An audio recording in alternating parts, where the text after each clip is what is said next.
after the last couple of games. And mental low mid-open. Yeah, true. But I think that there is, a way to, salvage this. It's just game 1 at the end of the day, and as much as we call them blue side merchants, at least they get blue side again in game 2. And bro, I don't even know if they're blue side merchants anymore. They haven't won a blue side game in a while now. It's been literally 3 games. Yeah, it's a very good point. So, maybe you're starting to get a bit concerned, but some of the big picks taken off the board. No Rumble, no Yone. I think both of them looked very strong. So we'll see how it goes. The Kaisa kind of a necessary ban against JiaQi, who probably his best champion. So made his name on it. I remember, what was that, split 1? He made that crazy Kaisa play down at the Otacon. Oh my god, that was so crazy. This guy's really good. All right, so if you're anyone's legend, I think if you have a break class in case of emergency composition, you need to pick it right now. Like, it is emergency time. You need a dub. Like, play your best composition. Flandre doesn't even look happy about this Scion pick. He's like, yeah, I guess I gotta play Scion. Which is crazy, because he has been incredibly successful on Scion this year. This has easily been AL's best champion in terms of, they pick Scion, he's really dominant on the top side. Now, Ornn has also been a champion that really, enables this team to fight consistently, but didn't quite work out for them in game number 1. It's going to be more engage threat here coming in from the side of FPX with the Wukong. I like Wukong because I think you can go in a lot of different directions. You can follow it up with even more engage, something like an Annie in the mid lane that we've seen partnered with it a lot, or you can just go a lot of damage to be able to capitalize on the Cyclones and go for an engage support. I think it leaves a lot of options open, but the Corki is going to be that second lock. I am very sure, maybe not very sure, I'm pretty sure this is going to JiaQi in the bot lane. He does like to play Corki, at least last split was something he was willing to play. So we'll see how that goes. Kael obviously has played Corki a bit before, so the flex is active, but you want to go for that damage. You saw what he could do on the Yunara. Corki can still put out quite a bit. Yep, and if they lock in this Poppy, I think it's a really good pickup here for the side of anyone's legend. Might put a pin in that for right now. We'll see what the options are here. As drafting Sivir this early just feels very, very strange to me. This is typically a champion you pick when it's like, hey, we're rounding out this comp. Now it sends a lot of signals to FPX that like, hey, we should ban champions that are really, really good around this Sivir. It's just a strange pick for the Sivir. I agree. I would have expected, if you wanted to go something safe that had late game options, I think that there were other things available. Obviously, things like Ezreal pop into mind in terms of just raw strength, but even something like a Jhin, I think would have made sense as well. Just, whatever happens in the bot lane happens, but it's Poppy who ends up getting locked in. You correctly pointed out this is a really big Poppy angle. Every game's a big Poppy angle. I don't mean to hype up the champion too much. Honestly, you're kind of right, bro. Like, even if you're not getting that value out of the steadfast presence, you slam people on the walls, you can knock people out of fights. She's a fine laner, she's a solid jungler, not as much of a support anymore, but you could still take her there if you wanted to. This champion honestly needs to catch a nerf soon. Yeah, I just think Poppy's really good. We saw even in the previous series, so right, like you give her gold, she's going to become just as tanky as Scion or Ornn ever is as well. So you can even build her lethality. Don't do that. Don't. But you could. Yeah. Maybe not endorsing that on the broadcast. I don't want to see that in my solo queue games, and so I'm not going to put that out into the ether. But I have seen it in my solo queue games, which is the worst part. I'm so sorry. Yes, my producer has played it in my solo queue games. Do you know how many times this guy has inted me, by the way? Not to just derail everything, but this guy has inted me so much in my life, dude. Silas support ruins my dreams and nightmares. It's so bad. All right, anyway, continue. We're going to see Xin Zhao get banned over here by the side of FPX. And now we're going to see Jwei's pool get targeted, specifically this Nico, which would go really well with this team comp. They all said, you know what?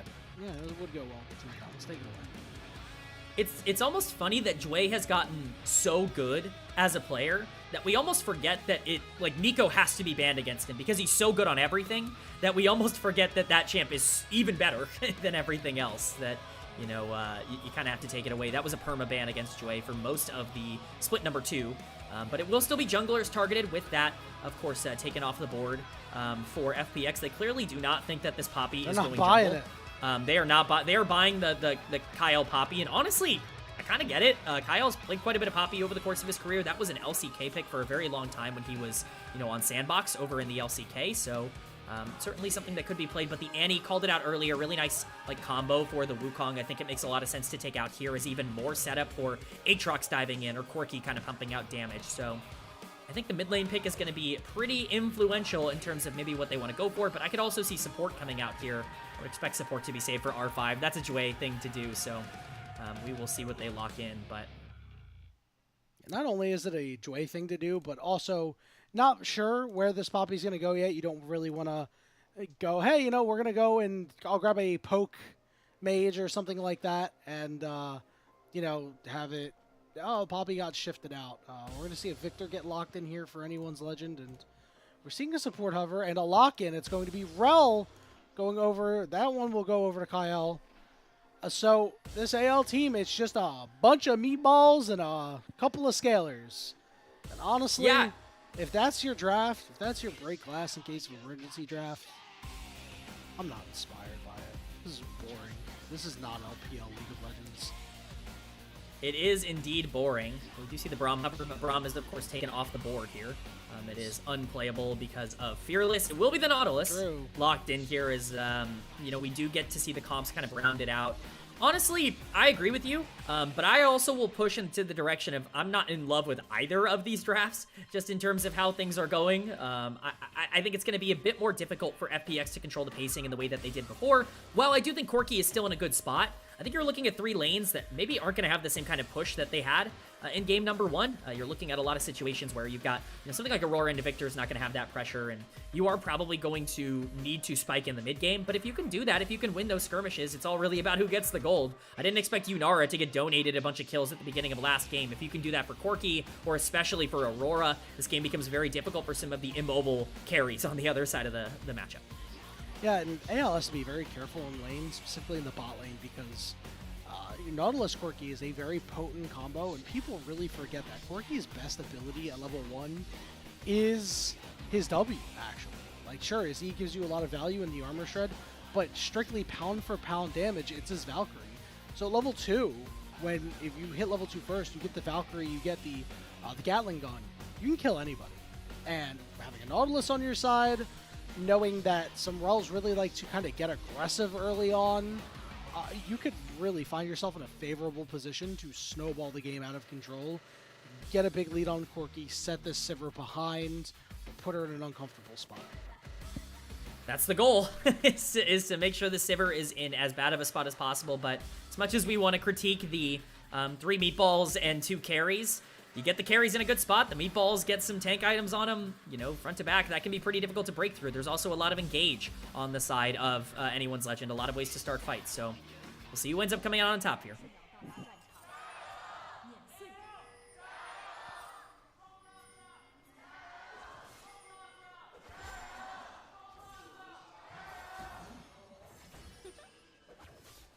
You can hear the gyos getting weaker for the side of AL. As Sheer is still maybe they're getting weaker from FPX. The flash burned.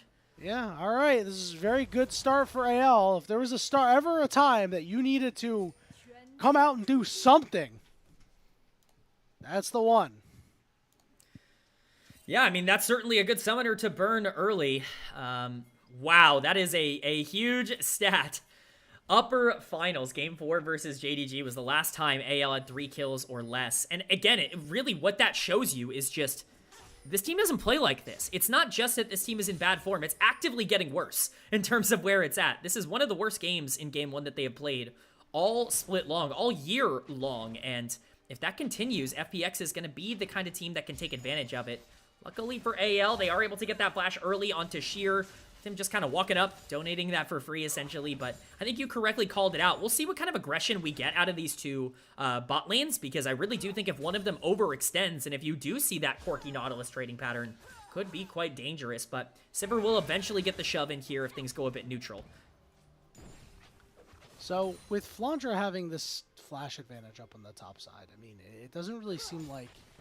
The only thing you'll really get out of this is Sheer being behind as a... Nice hook there from Jwei, as JiaQi will trade back with a Q, which means that he is not really going to do well in trades. We're going to see a heal burnt by Kael simply to stun JiaQi. JiaQi standing there, probably a little stunned that actually happened. That's the Summoner Spellbook difference as we get the double stun coming out. You know, that's maybe a bit of over-reliance on a certain rune being taken there. Just a little bit. you know, it's just donating a heal. They saw the flash burned on the top side. And, you know, Kael felt bad. Wanted to donate a summoner back, you know, make it a little bit more fair and even. Yeah, so we see trade on the top side here for Sheer. I agree that I really need to see some pressure on the top side coming in from AL. It's actually a miracle that they ended up burning that Aatrox flash early, but this should be exploitable. This is already a laning phase that I think is a little bit difficult for Aatrox to actually do well in, because you're never really able to punish the Scion, especially the, you know, level 4, level 5, you know, pre-first back spike, so we'll see. But Kael, once again, looking for some aggressive trades. JiaQi trying to stabilize. Yeah, having a rough go of it down here, and you know, Corki is very short range, so it is easy for Sivir to get a lot of incidental damage down. You can see Tarzan farm up this bot crab from right under the nose of Milky Way as he'll step onto a ward. They're aware of where he's at. Milky Way will wisely take a, not a back, but lie in wait as we're looking for a dive from Milky Way's here. Milky Way looking to go foil this one. Hope tanks up a couple turret shots. Going to take him a little while to get in there. JiaQi on the backside dies to Tarzan. Meanwhile, Kael will fall. Milky Way gets credit for that one. And Tarzan, buddy, you are on the wrong side of the tracks. Jwei with the hook. Tarzan will fall to Care. A 2-for-1 for FPX.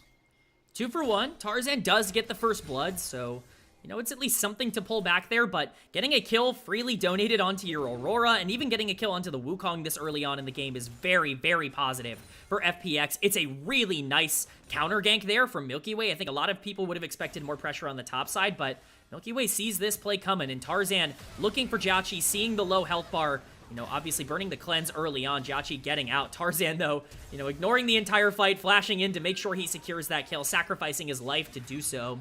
We'll see how much that can be worth it if the Poppy can continue to make big impacts across the map. Maybe the kill is something that actually does go in the favor of AL, but right now, especially getting that kill onto Aurora, this looks like a pretty good trade for FPX to start off the game. Yeah, and you have to, if you're AL, really attack the summonerless Corki, because Corki's big strength is earlier on in the game. As the game goes on, he tends to get weaker and weaker because he's just so short-ranged. And you can continue to attack him and keep him down. You'll be in a really, really good spot. You see Jwei and JiaQi looking to keep up the pressure here. As much damage as you can on the Hope and Kael. Yeah, you don't really want to let this go. Obviously, Sivir is eventually, and even now, going to have that push in the lane, but you still have so much combat power. Shanks, you know, losing a little bit of XP for that play. He is not quite level 6 yet, whereas Shanks has hit that level 6 power spike. Does need to be at least a bit careful, but as per usual, it will be the Victor ult dropped just for a bit of pressure early on. We see this basically every game from Victor players, and just wants to get that first back and recall off. We're going to get another hook down. Jwei only level 3 right now, so now he'll take over to level 4. A little bit of extra stats for him, but now the game has slowed quite a little bit. Sheer's flash is back up, so, you know, AL did not choose to go punish the FPX top laner. I wonder if that will come back to bite them. So we all know that if Aatrox can play the game unabated, he will take over. He definitely will. The Aatrox can be a big problem if you are not prepared for it. You know, I know there's been some memes in the community about Sheer's Aatrox in the past. We will see if he can maybe go against that reputation in this particular game. But Dragon, of course, having been spawned, we'll see if Milky Way, looks like he might have wanted to prioritize it, but no, he's just going to head to the top side of the map. Care trading a bit with Shanks. I think notably, of course, Grub spawning in a minute here. As per usual, LPL team's going to really put a lot of attention into that, but Tarzan now looking for Sheer on the top side. Well, Sheer does have flash now. Flandre is out of mana. Worldlander going to get popped here. So he's going to just not do anything here. Tarzan going to show up, say hey, walk away. A bit of a time waster there. Did get the ult coming out from the Aatrox, which is something, so certainly could have been worse in that instance, but not too much as we see a fight bot lane. Yeah, here we go. Ignite is down on the Kael. JiaQi, gotta get in there. Use the Valkyrie to dodge out. Needs to find Kael. One more auto attack will do it. He'll fire the Q. It will be a trade of kills, but Jwei needs to find a way out and fast. He has to hook the wall for a little bit extra distance. Hope is going to flash after him, but Jwei put himself in the corner. He doesn't have here. it. He uses the heal. shot. Hope, oh, the barrier, the hook. Jwei with the outplay. Oh, it's disgusting from Jwei, who baits Hope into trying to get the kill under tower. He burns Hope's barrier, he burns Hope's flash, and he kills him in the exchange. Oh my goodness, it's a disaster class from Hope on the Sivir, but it's huge for Jwei on the Nautilus. You know, that's actually a pretty big turn. It turns it into a 2-for-1. You know, gold not going in the perfect place, but certainly not a good sign that AL is over their mental faux pas from the first game. Yeah, it just We means get a that Hope replay has here. no summoners for the next fight. You can see this engage. It's pretty clean. Exhaust goes down. JiaQi, I was just kind of surprised the way he used his Valkyrie later on.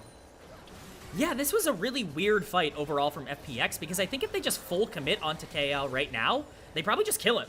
Instead, Jwei flashes over the wall, feeling like he has to stay alive a little bit longer, and that means JiaQi doesn't actually have the range to get the damage in. You're right, the Valkyrie was just way too defensive. I think both of them needed to be a bit more aggressive, but maybe not quite as aggressive as Hope was in this exchange, flashing forward to try to kill a Nautilus, who does end up burning heal, I guess, but Hope not able to dodge the hook, and Jwei with the huge outplay to pick up the kill.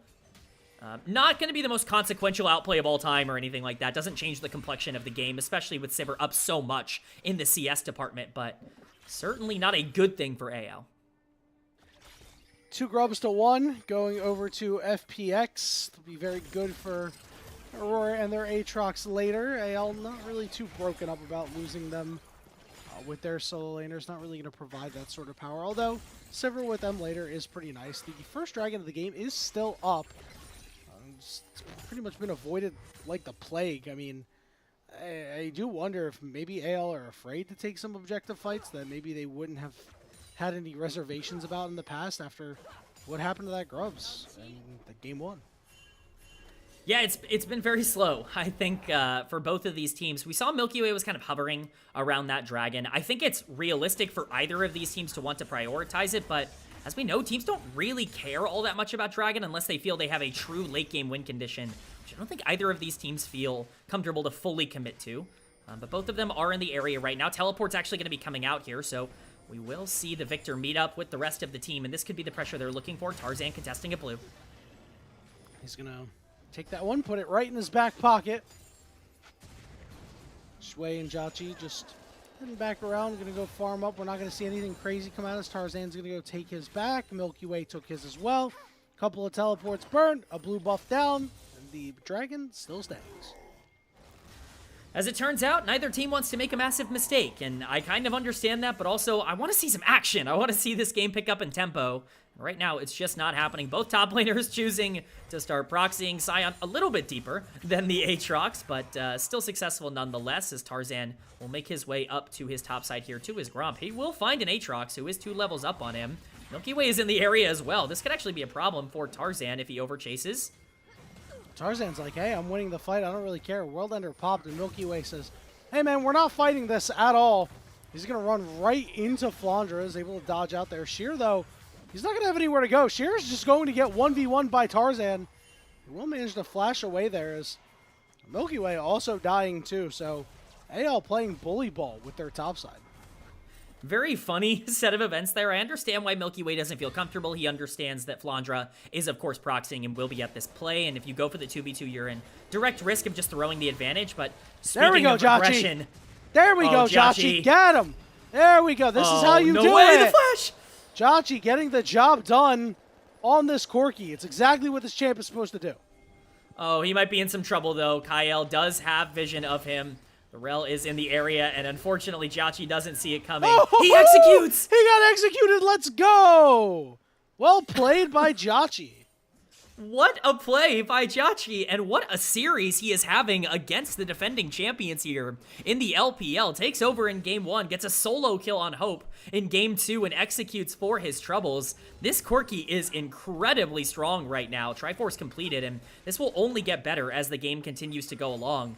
I'm really liking what FPX has building right now on the Rift, and with Cleanse still available for JiaQi, you know, them sending him down the mid lane, he could be in a very dangerous spot. We'll see what prompted JiaQi to go for this. It's just that Hope is overextended. I think Hope a little bit over-reliant on this idea that he's going to be able to dodge out on most of the damage. It doesn't happen. The autos are enough to be able to take him down, even if he misses some of those ult rockets. So really big stuff from JiaQi. Big mistake again by Hope, and looks like Dragon will be started based off the fact by FPX, but Kael. Okay, they're going to hook him. They're going to knock him up. Milky Way looking to slide his way in. Kael going to be able to hop over the wall.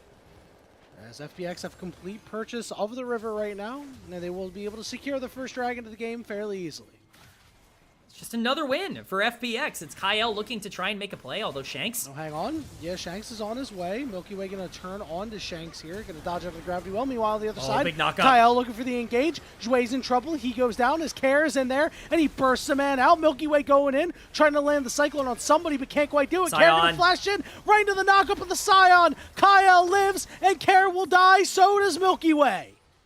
Huge play by Flandre to fly down from the top side on that Scion with the ultimate. Kael flashes in right to his demise as he gets knocked up there. Sheer will get a plate for that, but that's it. That's a huge play made by Flandre, and this is why a champion like Scion works so well for anyone's legend, why they have so much success on champions like this, is you can allow Flandre to really affect the map in places that other champions would need more resources to do, and that was a big turning point. AL has gone from being in a pretty bad spot to a good one, and Jwei's on the target now.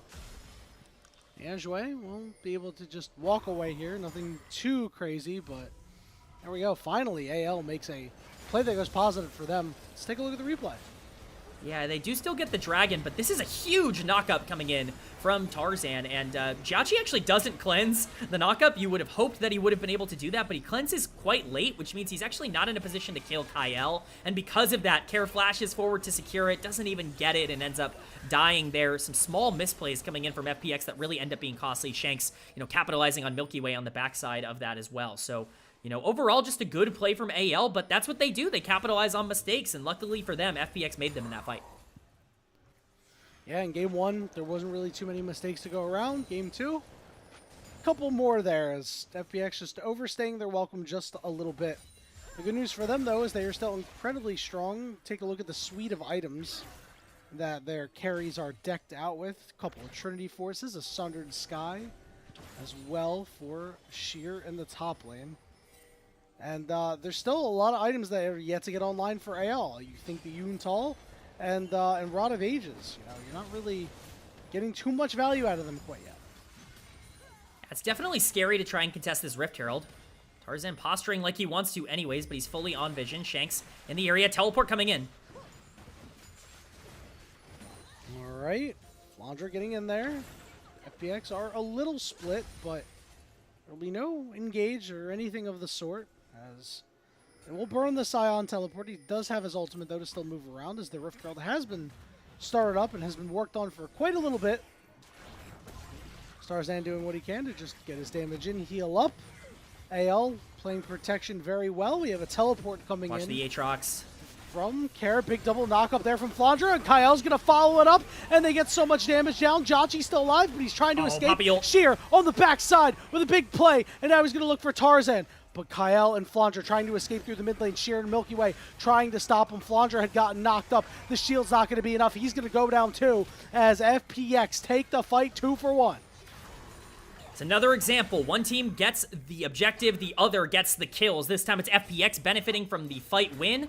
We're going to look to try to siege down mid, but with Tarzan and Kael here, it's going to be difficult for this to actually be successful.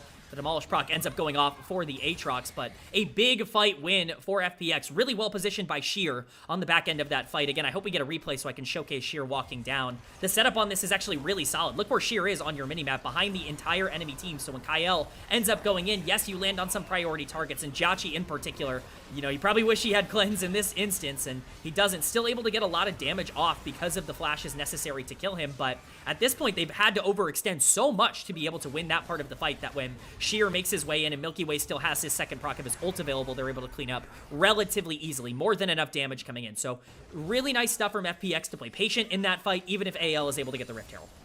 And a bit of a miscue from Tarzan. He knocked Kael out of the fight after Kael had already gotten the damage in. So that's why he came back, and he was, still relatively healthy. He had managed to get off scot-free with that. Now he's sitting at 4-1. We have 35 seconds until this next dragon. I'm very curious to see where AL puts this Rift Herald.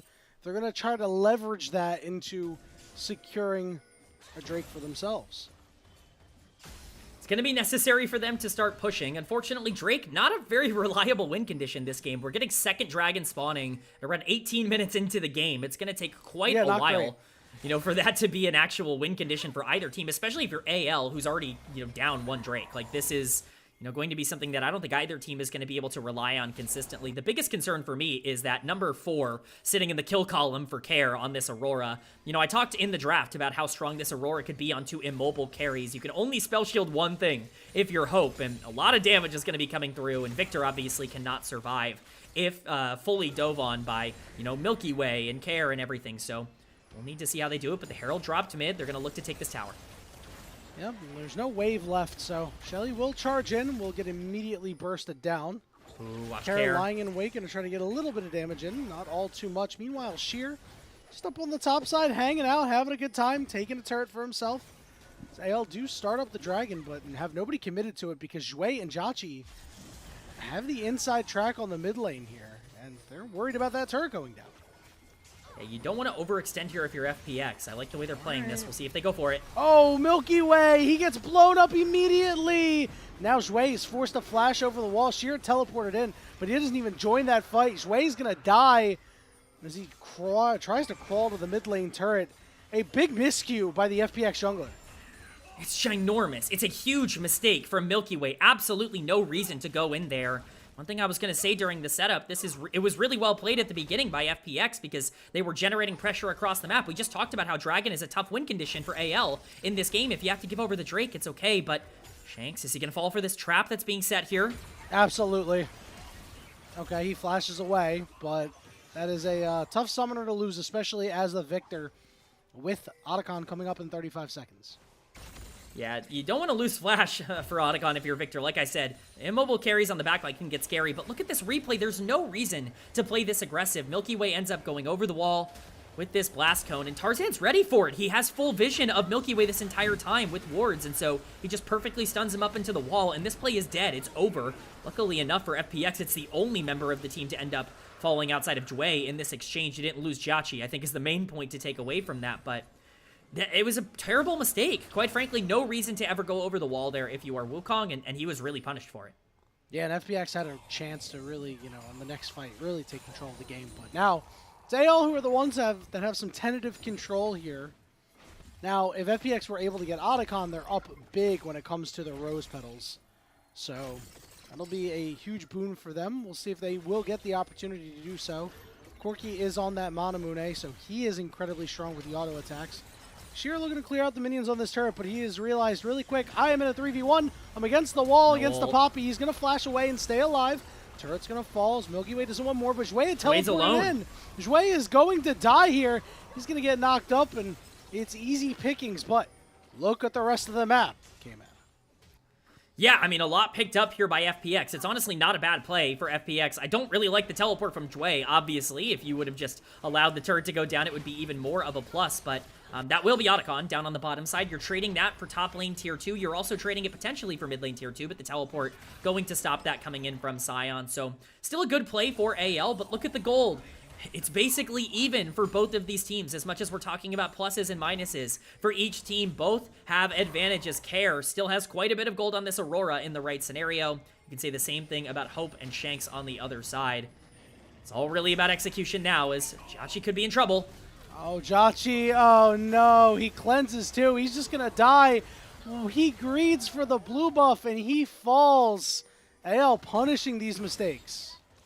And FPX are making them. AL can't punish mistakes that aren't being made, but luckily for them, there's a lot happening on the Rift right now. They've been very fortunate for FPX to just kind of have a lot of these brain fart moments where they're just not in the right place at the right time. That's going to cost them top lane tier 1 here, and it could cost them even more with some pressure coming down into the mid lane, but Kael looks like he might be able to equalize with a bot lane tier 1 turret. We will see how much AL can get out of this, but still a big mistake by FPX that loses them all their pressure. Yeah, and it's really tough because they have a lot of front-loaded damage, but later on in the game, AL, we talked about their scaling, but also how tanky their top laner, their jungler, their support are going to get. Yeah, I mean, we talked about it. It's 2 carries and 3 beefy boys, in terms of what AL has going for them. And, it's really working out in that direction right now, where if you can get into that late game, it's going to be really hard to break through that main line. Now, the response to that, the solution to that is getting onto the back line much easier, which is absolutely possible for FPX. You've got Aatrox, you've got Wukong, you've got Aurora, you've got plenty of ways to be able to avoid a front-to-back exchange, and if you can get on priority targets, you can win any fight in any scenario, but you do need to start playing towards that win condition even more. It's not one of those situations where you can play through the Corki as much as you thought you could. And that's starting to really slip away, especially against the Sivir, who, you know, if you're fighting near a minion wave or with, you know, a couple members on the front line, you're going to get hit as that Corki. And also against the Victor. It's so difficult to play into a Victor because he's just outranges you by a country mile, Kman. It is very, very tough. You need to really rely on Jwei to hit hooks on some of these really squishy targets. It's just so hard. There's so much stuff for him to wade through. These big tanks make it really, really hard. 25 seconds until this next dragon. Sheer is going to be on split pushing duty. He does have that teleport up, hoping that this teleport will be quite a bit more effective than the last. It's going to have to be. He's going to have to find one of those angles. He is pushing pretty deep onto the top side here. We'll see how much they want to commit to something like this. We do see some pings coming down.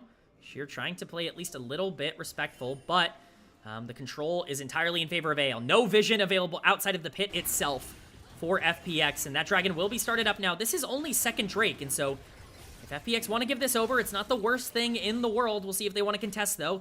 Kael potentially looking to capitalize. Sheer has backed off, just going to let that wave die to the turret, and it looks like FPX are going to take it easy here and let that one go. Kman, you just start to worry for FPX that they're allowing the scaling team too much time to scale.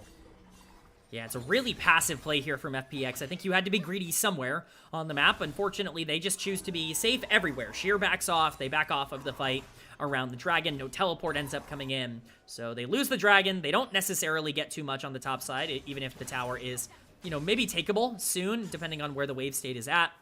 But it's not a terrible spot. It's still only a 1k gold deficit for FPX. This is still playable in the right scenario, but it's starting to get scarier and scarier with Sivir really starting to get online. You talked about Victor's range, but Sivir makes that even scarier because of the movement speed that she offers the entire team. If you're in a bad spot, you're gonna get caught out by anyone's legend, and as we've seen, FPX certainly cannot be trusted to play perfectly throughout this game. No, not at all, Kman. As Baron is up, AL drifting toward it, just mostly to get some wards down. We have seen AL start up some really questionable objectives so far in Split 3 to little to no success. I wonder if that'll be the case once more. Just taking stock of things here.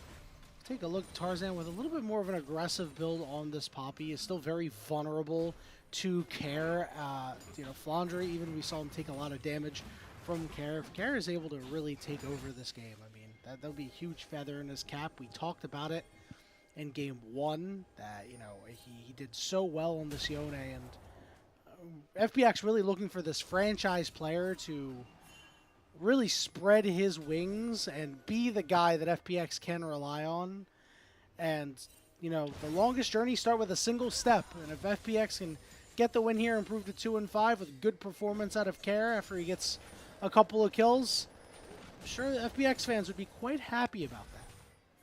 Oh, certainly. I mean, like, this is the time for Kael to step up, and, you know, love him or hate him, he's had some big moments in the past. When he tries, he can really make an impact, and this could be the time for him to lock in on that Aurora, get onto the backline, and make something happen. Milky Way, once again, could be under fire, but at this point in the game, we've got everything really on the map. Baron has spawned. Dragon will be up in 2.5 minutes. That would be soul point for anyone's legend, but outside of that, it's just posturing. Sheer once again split pushing on the bot side of the map. Flandre is going to have to go down there to try to contest him. Both of them have teleport available, but if a fight starts, it could potentially be dangerous without the raw frontliner of AL tanking up everything.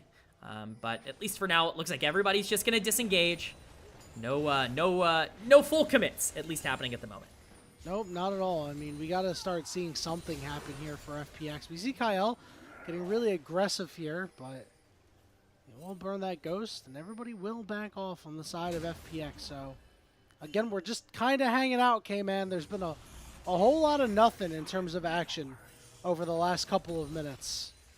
Yeah, no, this has been certainly not as exciting as game number 1 in terms of the fast-paced action. I think we're in for a long one in this one, just in terms of how things are going, but We'll see where the next fight ends up taking place. I wouldn't be surprised if we just fight around Dragon, if that's kind of the next major objective, if Soul Point is not something that AL or FPX wants to give over for free. On the flip side, I could also see them being okay giving over Soul Point if it meant them getting a lot of priority on the top side of the map. We can see the gold graph here, the gold difference over time. Very much going in favor of anyone's Legend as of now, but as large as that looks in terms of a gold difference, the top has been 1,400, so still really not a gigantic difference between these two teams. I have been up for 21 hours. I would like one of these teams to start taking some game actions, Kman.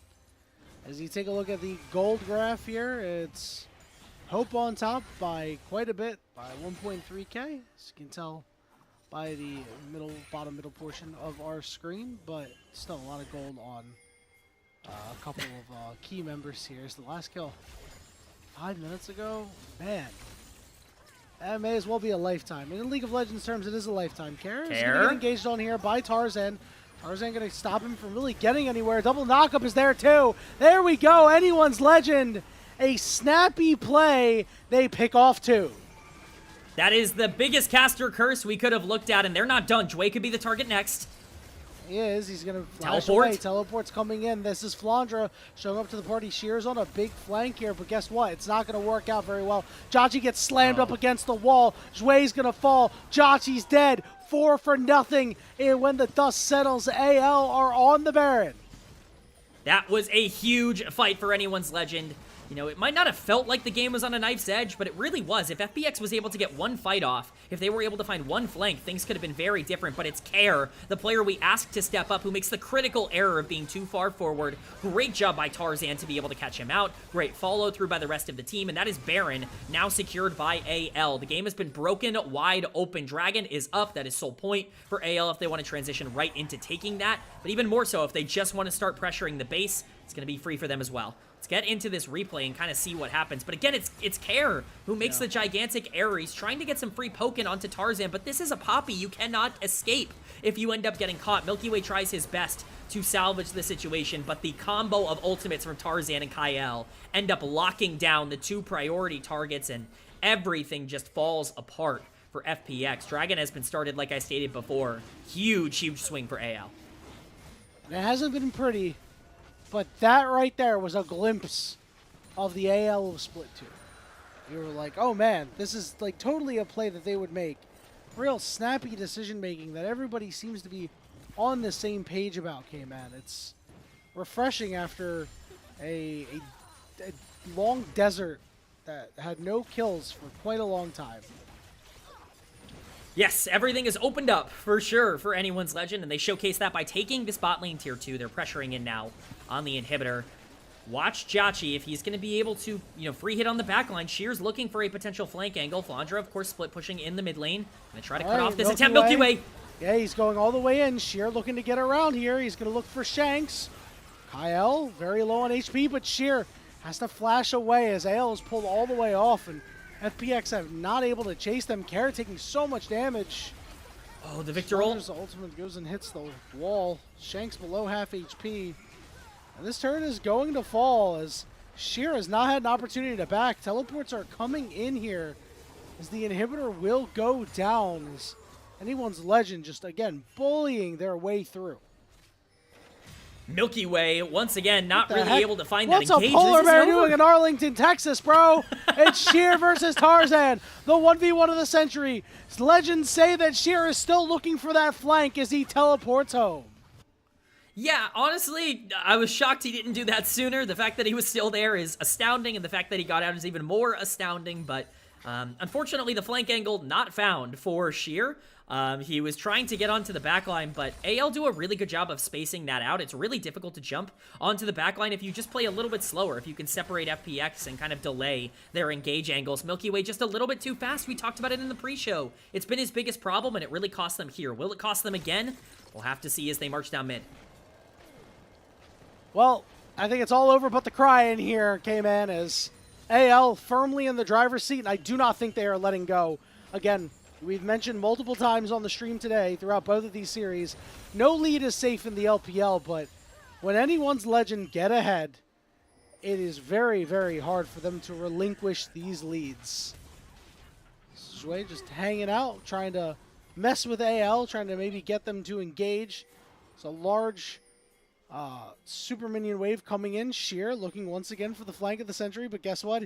He's on a ward again. AL is going to knock down this turret. Hook goes in. They're going to look for Kael. He gets bursted out pretty hard, down to about half HP. Milky Way once more, but Flandre's shield is going to be real big. Sheer already down to half HP on the backside. There's the Sivir ultimate as AL are ready to rip the fight, ready to go. Jwei's going to get bursted out. Flandre is a zombie, and he's running at JiaQi like a horror movie. He's about to get bit. Somebody kill this guy so he doesn't infect the others. And AL says, we'll put you down our damn selves. They got a wave in 2. They're going to take Nexus Turret 1. They're going to take Nexus Turret 2. Sheer, once again, fighting Tarzan instead of everybody else. Down goes the Milkman as the milk has spoiled in anyone's legend. It was not pretty. In fact, it was uglier than me. But they still win Game 2 and force Game 3. Well, there you go. There's your game number 2. Not quite what we got in game number 1, but it is a win for anyone's legend. And you know what? That's got to at least feel a little bit relieving for them in terms of what they are in right now, situation-wise, because boy, did they need to just pick up a win. This keeps them alive in the series. More importantly, it gives them the confidence that they can win a game. They can still capitalize on mistakes, but you're right, this was not the prettiest game in the world. Although, Yanni, I think you're a poor comparison with your model looks over there. Oh, well, thank you. You know, it's the beard that really does it. It's a little scraggly right now. I didn't have time, guys.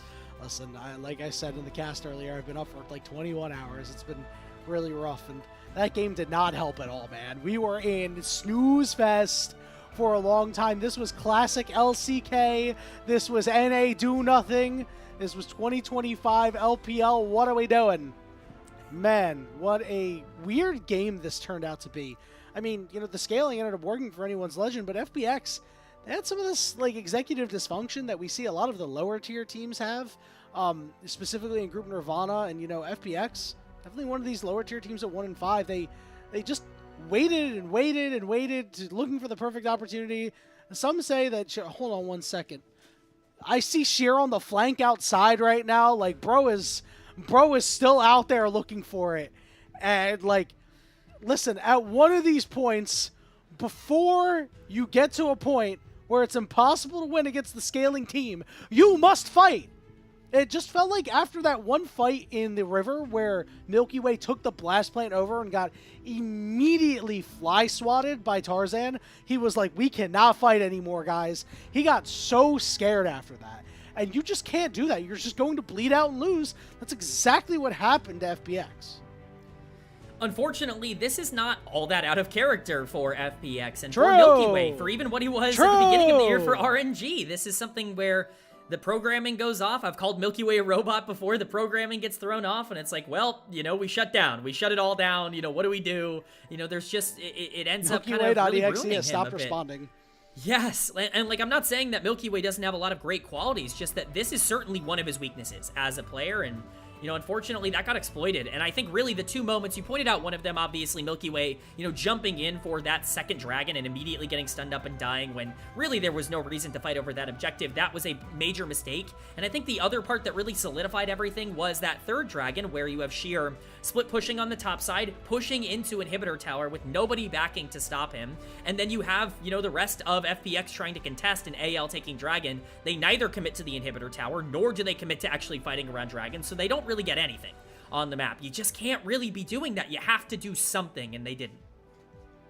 33-33 game time. That's a bit of a weird time, but yeah, you gotta take a look at these damage charts. I mean, Carrot was doing so much, and then he just could not convert. I mean, eventually it got to the point where he wasn't really dealing damage anymore. These tanks got their MR items, got too healthy, and then he gets picked off in that one fight in the jungle, and it was over from there. And you know, Kman, it's time to start talking about MVPs. I don't think you can go to anybody else other than Tarzan. What a game from Tarzan. Not only did Tarzan out-damage his AD carry on Sivir in that game as Poppy, but he did, what, 4 times as much damage as Milky Way on the other side? Something around there, 3 to 4 times as much damage. This was a ridiculously good Poppy performance, and it came down to the ultimates. It came down to the team fighting. We were hyping up Poppy as a champion, you know, going into the game. We probably should have been hyping up Tarzan's Poppy in particular because he made it look like the strongest champ that you could play. Hey, listen, we were talking about how it is probably the strongest champ that you could play. So, you know, Tarzan proving the casters right. Contrary to what some NA pros might say, sometimes the casters are right. And, yeah, overall, just, yeah, this is just great play from Tarzan. Big double knock up there. And, you know, this is a guy who really, like, obviously, you always want to win every game. But, like, when the chips were down, this is a guy that you can rely on. This is a must-win game for AL. Must-win series, but must-win game specifically being down 1-0. And there are only certain players in a must-win game that really show up, regardless of how good or bad the team's form is. And that's Tarzan in this particular game. Really showed that when the chips are down, you can rely on him to carry the load and carry AL's lifeless corpse across the finish line. That is an apt way to describe, I think, the pacing of this game as well as the overall outlook of it. Tarzan was excellent, and, you know, there have been some conversations in the past about Tarzan. Is he or is he not a clutch performer? Is he somebody who chokes at Worlds and in big moments? And, you know, he finally wins his first domestic title this past split, and it feels like a lot of those allegations are starting to go away. I don't think those allegations were ever super valid to begin with when it came to Tarzan. You can very rarely point to major moments being his fault, at the very least exclusively his fault, but we are seeing, once again, you need this team to pick up a win. It's Tarzan that makes it happen. We saw it with Weibo last year when he stepped in for them. We saw it at times on LNG. Here it is for anyone's legend. This is the player who's been playing like the best jungler in the world for a large majority of this year, finally showcasing that part of him in the third split here, where we haven't really seen it so far. And when his team needed him most, he did not vanish. He is not the Avatar. He has mastered the element of Poppy. He needs to master something else in order for anyone's legend to take this series. I mean, if they play like they did in that game, I feel a little bit better about it, especially because they were very reserved. And it kind of worked for them. You know, like I said, it was very boring. It's not very LPL. But hey, listen, it got the job done. And if it gets the job done, doesn't matter what kind of region his comp feels like. As long as it feels like it's from the winning region, I'm sure that's all you really care about. Yeah, I mean, the victory is all that matters at the end of the day. The AL win that pops up on the stage is what they're looking for, and it looks like we got this one correct. Tarzan is going to take away the MVP. It couldn't have been anybody else. It would have been an unethical MVP if it was anybody else came in. I mean, this guy just really showed up. The KP's not going to jump out at you. You know, the gold differential damage percentage is very high. 24% out of a Poppy jungle is very high. And, you know, if you watch the game from start to finish, you would know that Tarzan was the guy. Well-deserved MVP. Kman, we're going to go to our last break of the day. When we return, the final game of the Friday slate of games. Anyone's Legend FPX. We do it one more time, 6-game day. We'll see you soon.